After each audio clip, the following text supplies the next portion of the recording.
Assalamualaikum everyone. Welcome back to our new classroom. সিজনি পড়তয় KG ও কোচিং সেন্টারের ডিজিটাল ক্লাসরুম থেকে তোমাদের সবাইকে স্বাগত জানাচ্ছি। তো আজকে আমরা যে কোর্সটা এক্সপ্লেইন করতে যাচ্ছি সেটা হলো কোর্সটিকার ওয়েবসাইটের প্রকাশিত একটি লেকচার শিট যেটার নাম চেঞ্জিং সেন্টেন্স। এই লেকচার শিটটাতে তোমরা বেসিক্যালি যেটা পাবা সেটা হলো, তোমরা যদি লক্ষ্য করো, as you can see, SSC and HSC, অর্থাৎ এসএসসি এবং এইচএসসি এক্সাম যারা দিবা, সো তারা বেসিক্যালি এটা নিয়ে উপকৃত হবা। এবং তোমরা যারা আমাদের সিজনি প্রত্যয় কেজিও কোচিংয়ের স্টুডেন্ট আছো, তোমাদের অবভিয়াসলি এই ক্লাসটা ক্লাসরুমেও চলতেছে, সেই সাথে আমরা চেষ্টা করতেছি ডিজিটালি তোমাদেরকে সাপোর্ট দেওয়ার জন্য। তো চলো কথা না বাড়িয়ে আমরা আজকে ক্লাসে চলে যাই। বেসিক্যালি আমরা চেঞ্জিং সেন্টেন্স অথবা ট্রান্সফরমেশন সেন্টেন্স বলতে কি বুঝি? চেঞ্জিং সেন্টেন্স অথবা ট্রান্সফরমেশন সেন্টেন্স মানে হলো তোমার একটা সেন্টেন্স যে ফরম্যাটে থাকে সেই ফরম্যাট থেকে অন্য একটা ফরম্যাটে পরিবর্তন করা, মেইনলি এটা হচ্ছে কাজ। তো আমরা আজকে যেটা নিয়ে আলোচনা করব সেটা হচ্ছে চেঞ্জিং সেন্টেন্সের assertive to negative, negative to imperative যে ইগুলো আছে, রুলসগুলো আছে, সেগুলো আমরা একটু দেখার চেষ্টা করব। আর তোমরা ইতিমধ্যেই আমাদের ক্লাসরুমে জেনে গেছো যে আমাদের পূর্ণাঙ্গ সিলেবাসটা এনসিটিভি থেকে কি দেওয়া হয়েছে। সেই এনসিটিভির আলোকে তোমাদের এই এসএসসি ব্যাচ 2026 এর আলোকে আমরা কোর্সটাকে সাজিয়ে এই ফেসবুক পেজ এবং এই চ্যানেলে আপলোড করব। ক্লিয়ার? সো দেখো, চেঞ্জিং সেন্টেন্সের সেন্টেন্সকে আমরা অর্থ অনুসারে 5 প্রকার পাই। কি অনুসারে 5 প্রকার পাই আমরা? অর্থ অনুসারে। কেন অর্থ অনুসারে 5 প্রকার পাই সেটা যদি একটু এক্সপ্লেইন করতে যাই, তাহলে এই যে এখানে দেখবা যে আমরা অ্যাফার্মেটিভ টু নেগেটিভ করতেছি। সো এই অ্যাফার্মেটিভটা কিন্তু আবার অ্যাসার্টিভ সেন্টেন্সের একটা অংশ, বুঝছো? সেইখান থেকে চলে আসছে। এটা আমাদের বিষয় নয়, আমরা চেঞ্জিং সেন্টেন্সের যে বিষয়গুলো নিয়ে আলোচনা করি বা লক্ষ্য করি, দেখবা যে একটা অংশ আছে সেটা হলো তোমার সেন্টেন্সের খুব গুরুত্বপূর্ণ একটা জায়গা, সেটা হচ্ছে অ্যাসার্টিভ, ইন্টারোগেটিভ, ইম্পারেটিভ, অপটেটিভ, এই সেন্টেন্সগুলো কভার করে। এবং দ্বিতীয়ত, গঠন অনুযায়ী আমরা 3 প্রকার সেন্টেন্স পাই। এখন অনেকেই চিন্তা করতেছো গঠন অনুযায়ী আবার 3 প্রকার সেন্টেন্স কোনগুলা? ইয়েস, যারা একটু অ্যাডভান্স আছো তারা বুঝে গেছে ইতোমধ্যে যে আমরা সিম্পল, কমপ্লেক্স অ্যান্ড কম্পাউন্ড সেন্টেন্সের কথা বলতেছি। তারপর যদি তোমরা ভয়েসের কথা চিন্তা করো, তাহলে ভয়েস পাই আমরা কয় প্রকার? 3 প্রকার। আসলো কি 3 প্রকার? না, আমরা ভয়েস পাই 2 প্রকার। কি কি সেটা জানো? একটা হচ্ছে অ্যাক্টিভ ভয়েস, একটা হচ্ছে প্যাসিভ ভয়েস। এবার হয়তো অনেকেই টেনশন করতেছো যে অ্যাক্টিভ ভয়েস কাকে বলে, প্যাসিভ ভয়েস কাকে বলে। টেনশন করার কোনো কারণ নেই, আমরা ক্লাসগুলো দিব।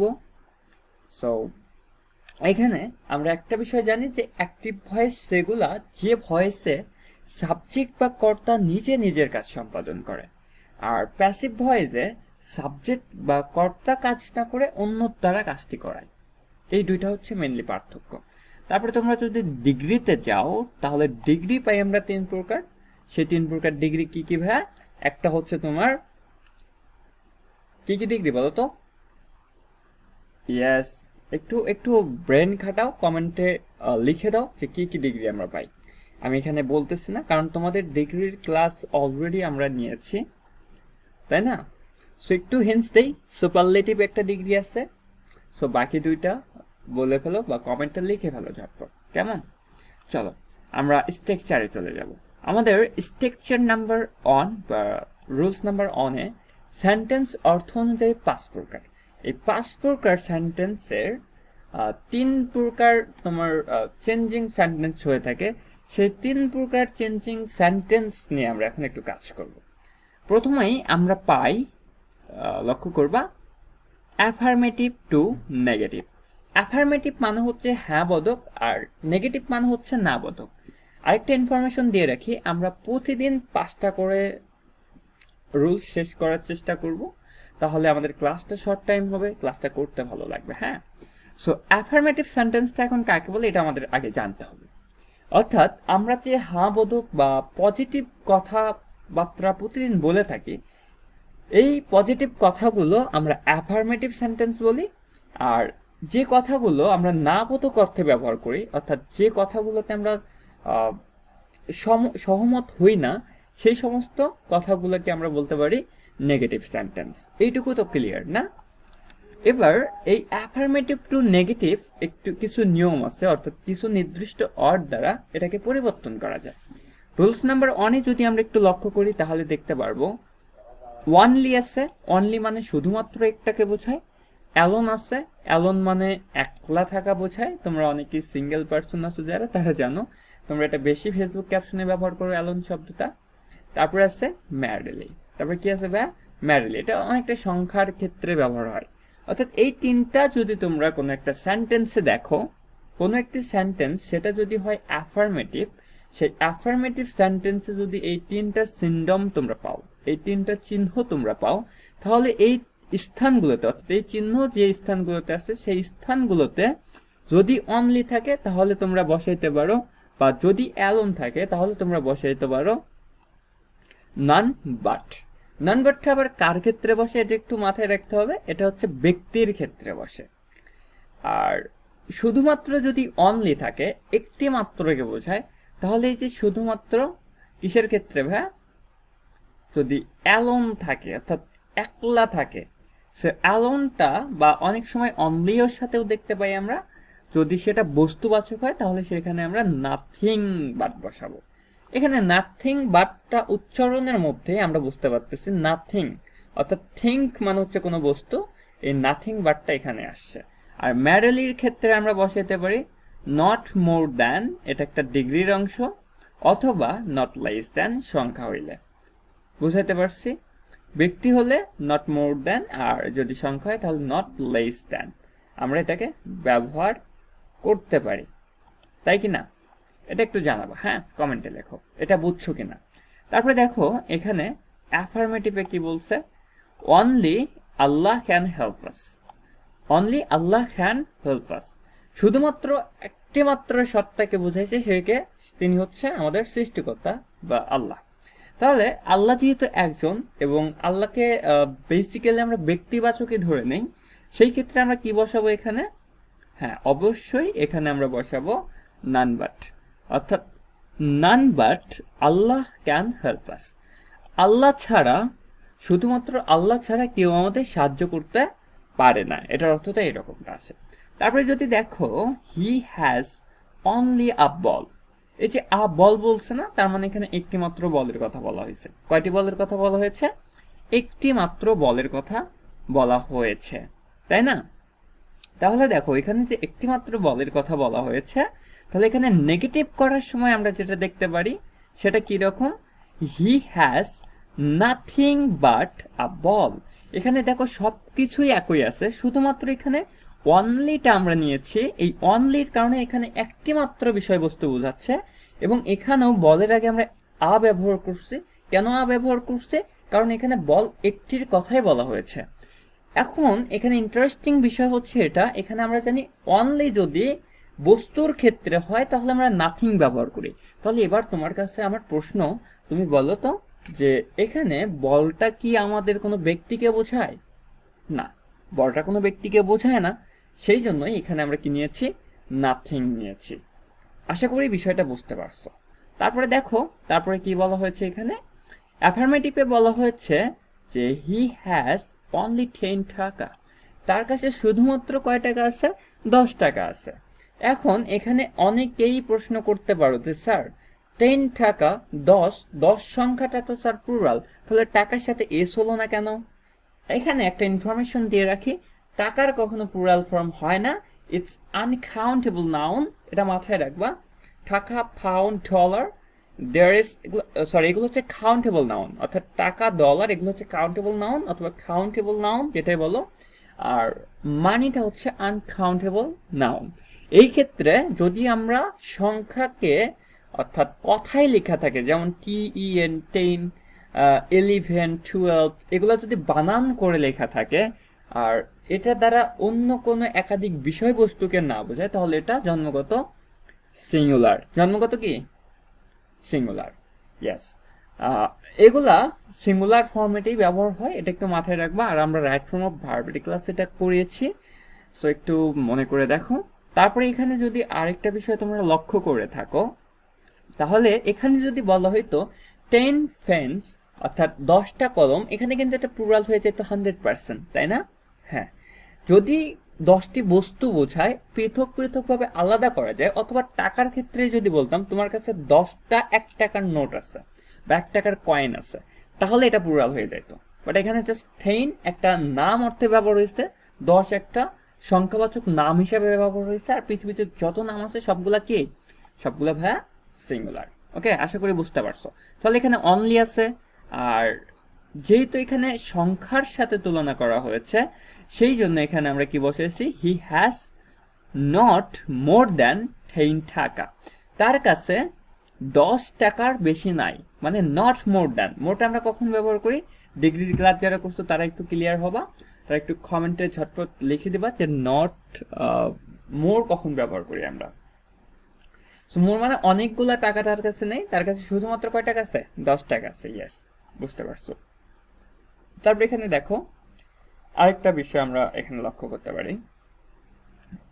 রুল নাম্বার 2 তে বলছে যে must, have to, has to. এখানে আরেকটা কথা বলে রাখি, must, have to, has to, must কিন্তু একটা মডাল ভার্ব, আর হ্যাভ টু, হ্যাজ টু এগুলো কিন্তু মডালের অন্তর্ভুক্ত।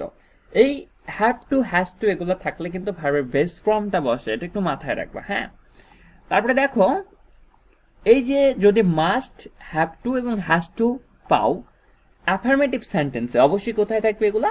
অ্যাফার্মেটিভ সেন্টেন্সে থাকবে, কারণ এগুলোর সাথে নট যুক্ত নেই, বা এগুলোকে আমরা নেগেটিভ সেই জন্য বলতে পারবো না। এখানে দেখো এই শব্দগুলো থাকলে এই শব্দগুলোর স্থানে বা এই শব্দগুলো উঠায় দিয়ে আমরা কি বসাইতে পারি? ক্যান নট বাট বসাইতে পারি। এখানে দেখো তো ক্যান নট বাট আমরা রাইট ফর্ম অফ ভার্বে পড়ছিলাম না? ক্যান নট বাট অর্থাৎ নেগেটিভ, অর্থাৎ শুধুমাত্র যদি বলি ক্যান নট, এইটুকু যদি আমরা নেই, ক্যান নটটা হচ্ছে নেগেটিভ, আর নেগেটিভ সেন্টেন্সে always V on the base form of verb বসে, এটাও বাদ দিলাম।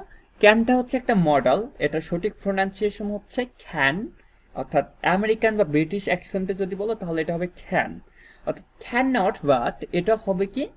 এই ক্যান নট বাট এটা হচ্ছে একটা মডেল ভার্ব, আর মডেলের পরে কি বসে ভাইয়া? বেস ফর্ম অফ ভার্ব বসে।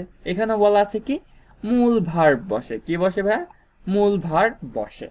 আর দেখো এখানে এটার পরিবর্তে যদি আমরা ক্যান নট হেল্প নেই, ক্যান নট হেল্প নিলে ভার্বের সাথে আইএনজি যুক্ত হয়ে যায়। এখন অনেকেই বলতে পারো যে ভাইয়া ক্যান নট তো এখানে মডেল, সো মডেলের পরে তো বললেন ভি অন নিতে হবে, কিন্তু আমরা এই একটা ব্যতিক্রম রুলস আছে, can not help, could not help, looking forward to, এগুলোর পরে কি বসে ভাইয়া? ভার্বের সাথে আইএনজি যুক্ত হয়ে যায়। সেটা আমরা রাইট ফর্ম অফ ভার্ব বা সাবজেক্ট ভার্ব এগ্রিমেন্টেও করে এসেছি। সো একটু রিকল করে নাও, ব্রেনটাকে একটু পুশ করো। দেখো এটাকে যদি আমরা অ্যাফার্মেটিভে বলি, অ্যাফার্মেটিভের ক্ষেত্রে কি হয় দেখো, উই মাস্ট, এই যে কি বলছে ভাই? মাস্ট বলছে, তাই না? সো আমরা কি পাইছিলাম? এই যে দেখো এখানে মাস্টের কথা অলরেডি বলা আছে।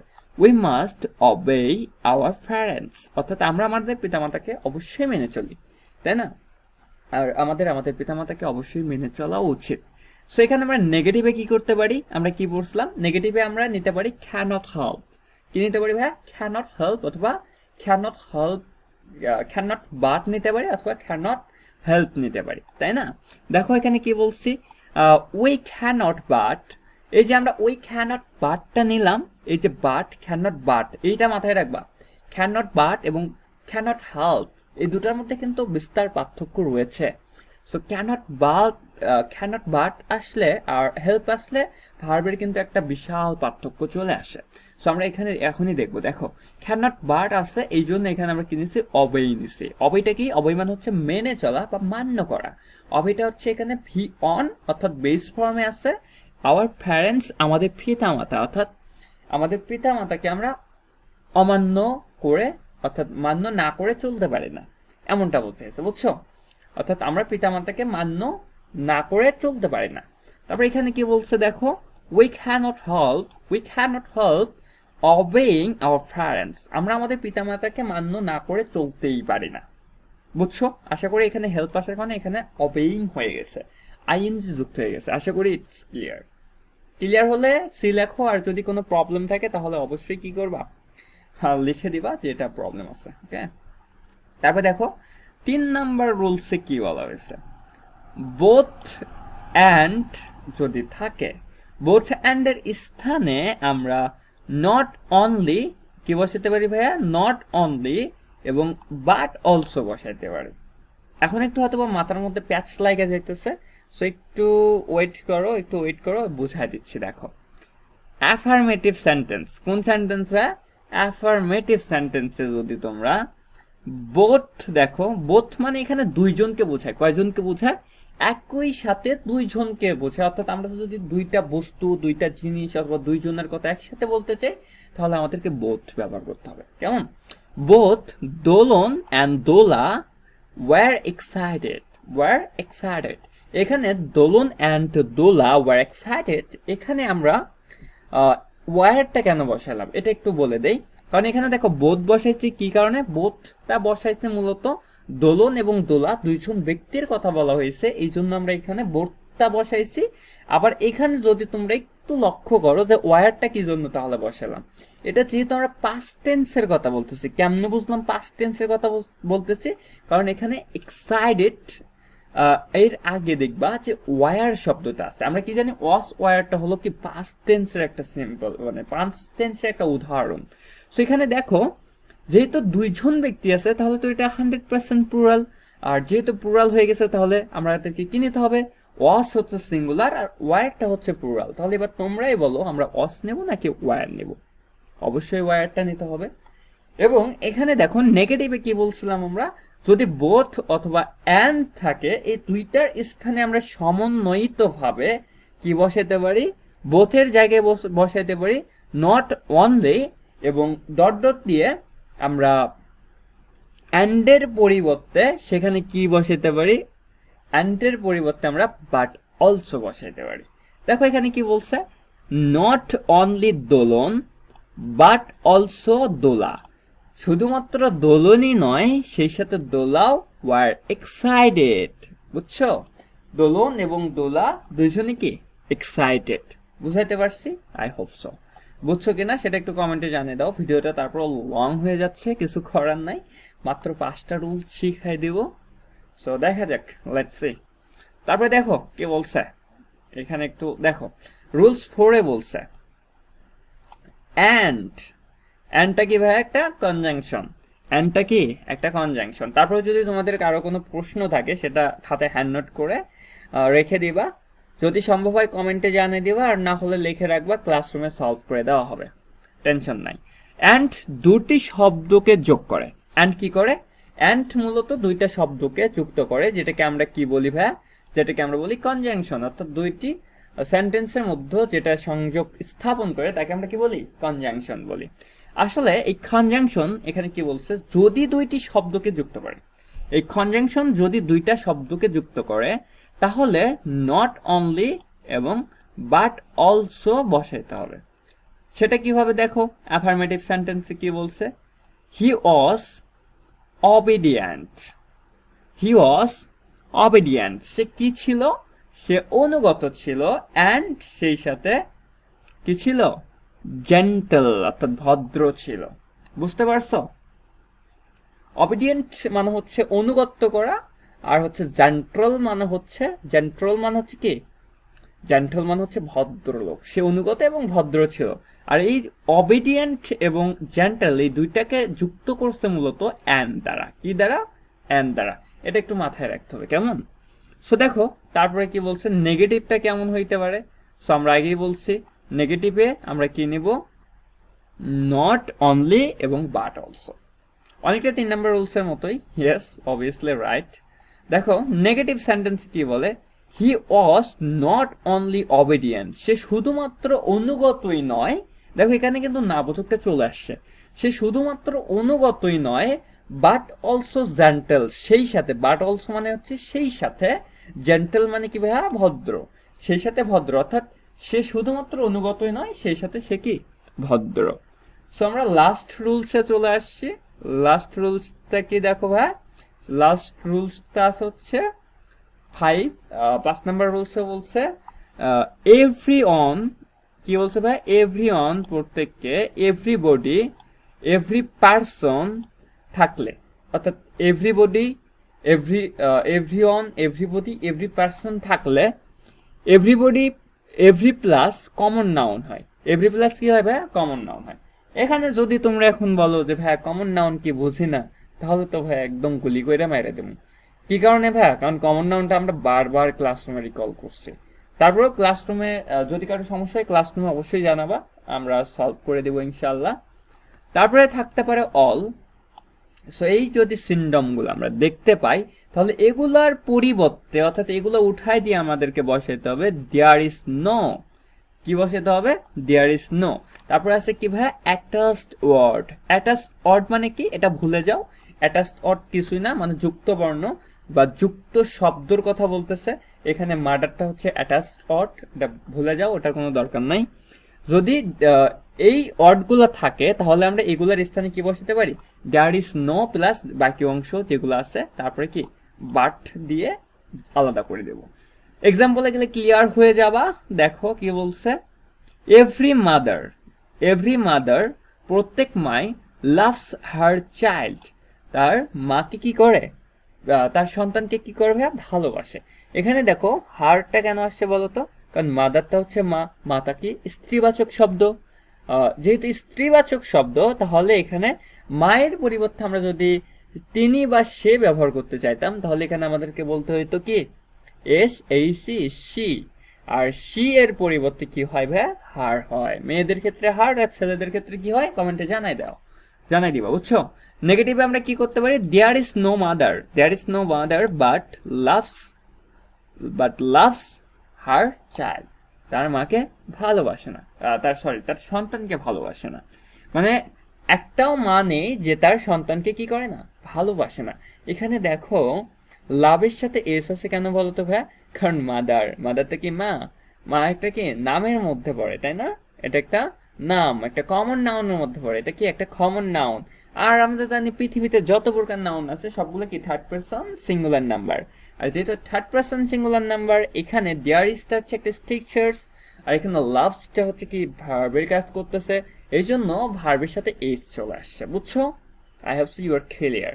সো যদি এই পর্যন্ত কারো কোনো প্রবলেম থেকে থাকে তাহলে অবভিয়াসলি কমেন্ট করবা। আর ক্লাসরুমে তো আসছেই তোমাদের জন্য, ক্লাসরুমে একটু কল করবা, সো ক্লাসরুমে জানাই দিব। দেখা হচ্ছে পরবর্তী ক্লাসে নতুন কোনো টপিকে। নতুন কোনো টপিক বলতে একসাথে 4-5টা টপিক ক্লিয়ার করার চিন্তা ভাবনা করছি, যেহেতু ক্লাস 7 থেকে একটা ক্লাসিং চলে আসছে। সো SSC পর্যন্ত অবশ্যই সবাইকে ঠিকঠাক মতো ক্লাসগুলো দিতে হবে। সো দেখা হচ্ছে নেক্সট এপিসোডে, ততক্ষণ ভালো থাকবা এবং সুস্থ থাকবা। আসসালামু আলাইকুম।